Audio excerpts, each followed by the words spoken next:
नमस्कार, मैं हूं पूजा सिंह और आप देख रहे हैं राजपथ उत्तर प्रदेश।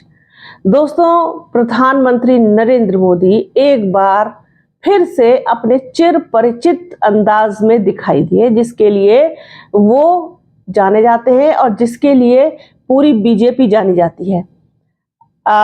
एक बार फिर से हिंदुओं को मुसलमानों का डर दिखाने की कोशिश कर रहे हैं प्रधानमंत्री नरेंद्र मोदी। मुझे लगता है कि शायद उनको अब एहसास हो चला है इस चीज का कि वो उतनी प्रचंड बहुमत के साथ, उतनी बड़ी जीत के साथ, उतनी लहर के साथ शायद ये 2024 का इलेक्शन न जीत पाए।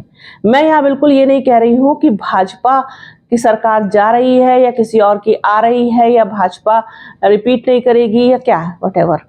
लेकिन यहाँ एक बड़ा सवाल है। आपने नोटिस किया होगा, देखा होगा कि जिस तरीके से बीजेपी की एक लहर हुआ करती थी, प्रधानमंत्री मोदी चेहरा हुआ करते थे बीजेपी का, वो इस बार आपको नहीं दिखाई देगा। वो मिसिंग है, वो पूरा एक लेसन ही मिसिंग है किताब में से।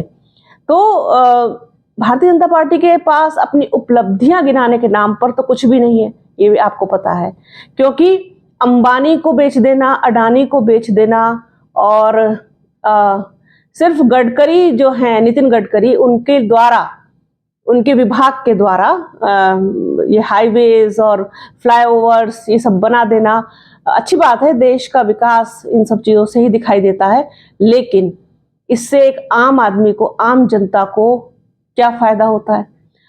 टोल टैक्स आप उस पर जबरदस्त ले रहे हैं जो सरकारी खजानों को भरने में मदद कर रहा है, ठीक है ना। लेकिन एक आम जनता को, मिडिल क्लास को, लोअर मिडिल क्लास को, गरीब आदमी को, किसान को, मजदूर को इससे क्या मिलता है?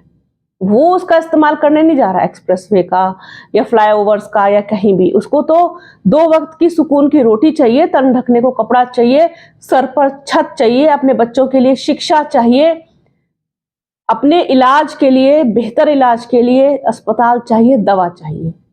और इन सारे चीजों के में आपका जो रिपोर्ट कार्ड है वो, मतलब उसमें आप बुरी तरीके से फेल, नील बटा सन्नाटा। तो अब उपलब्धियां तो है नहीं गिनाने के लिए। बेरोजगारी बेशुमार है, महंगाई ने सारी सीमाएं तोड़ दी हैं, पार कर दी, हदें पार कर दी हैं। इस कदर महंगाई का आलम है देश में। इंफ्रास्ट्रक्चर के नाम पे जीरो। मणिपुर में जो कुछ हुआ वो सबने देखा। तो इनके पास कुछ है नहीं बताने को, गिनाने को। तो ये क्या कर रहे हैं, अब फिर से एक बार वही पुराना अपना एजेंडा लेके आ गए हैं, हिंदू मुसलमान वाला। इनका कहना है कि अगर कांग्रेस सत्ता में आ गई तो वो सब लोगों की जमीनें, संपत्तियां जब्त करके, बेच के, और सब कुछ मुसलमानों के नाम कर देगी, मुसलमानों को दे देगी। यहां तक कि माताओं और बहनों के गहने और मंगलसूत्र भी दे देगी। 10 साल से कांग्रेस सत्ता से बाहर है, ठीक है ना। और उससे पहले जब भी कांग्रेस रही है तो ऐसा कांग्रेस ने कब कब किया, कितनी बार किया, इसका जवाब देंगे प्रधानमंत्री नरेंद्र मोदी। तो डरे हुए से, सहमे हुए से, बौखलाए हुए से, हड़बड़ाए हुए से दिखाई दे रहे हैं इस बार कि इतनी आसान नहीं है 2024 की राह। जनता समझ चुकी है। विपक्ष में दम हो ना हो, विपक्ष क्या कर पाएगा क्या नहीं कर पाएगा वो एक अलग चीज है, लेकिन जनता इनको बखूबी समझ गई है। इनके झूठ को, इनके जुमलों को, इनके वादों को, और जिस तरीके से इन्होंने जनता का बेवकूफ बनाया है, वो सब कुछ जनता समझ गई है। वो इनके बहकावे में, छलावे में नहीं आने वाली। तो ये एक बार फिर से उसी सब चीजों को रिपीट करना चाहते हैं जिसके लिए जाने जाते हैं, हेट स्पीच के लिए जाने जाते हैं। हालांकि विपक्ष ने इनको आड़े हाथों लिया है, खूब कायदे से इनको घेरा है, तो थोड़ा बैकफुट पे आए हैं। अब फिर मुसलमानों को बड़ा हमदर्द बताने लगे हैं। उनको जो है, कभी ये घुसपैठिया कहते हैं, कभी ज्यादा बच्चे पैदा करने वाला कहते हैं, कभी एक विशेष समुदाय कहते हैं, कभी तालिबानी कहते हैं, कभी आतंकी कहते हैं। तमाम तरीके के तो उपाधियां इन्होंने दी हुई हैं अपने ही देश के नागरिकों को। पर सबसे बड़ी मजेदार बात यह है कि अपने ही देश के नागरिकों को, ये आपके लोग हैं, ये जनता है आपकी।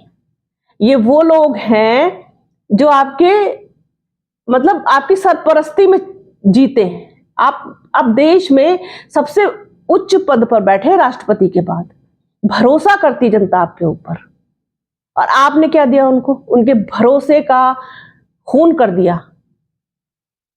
उनके विश्वास को तार तार कर दिया आपने, और आप फिर से लौट करके वही हिंदुत्व, वही हिंदू, वही मुसलमान और वही मतलब हेट मतलब वर्ड्स जो आप इस्तेमाल करने के लिए जाने जाते हैं, वो उस पर आ गए।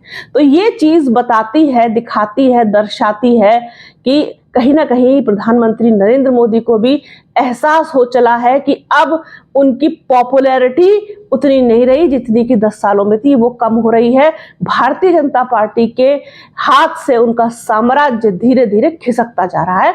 इस बात का एहसास शायद इनको हो चला है, इस वजह से ये सब कुछ करते हुए दिखाई दे रहे हैं। तो ये एक चीज थी कि किस तरीके से डर का शायद एहसास होने लगा है, डर उनके दिल में बैठ रहा है और डरे हुए हैं प्रधानमंत्री नरेंद्र मोदी। सोचा अपने दर्शकों के साथ इसको शेयर किया जाए, तो बने रहिए राजपथ उत्तर प्रदेश के साथ।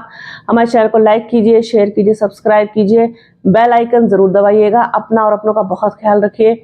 जल्द मिलूंगी आपसे एक नए वीडियो में एक नए मुद्दे के साथ। तब तक के लिए जय हिंद।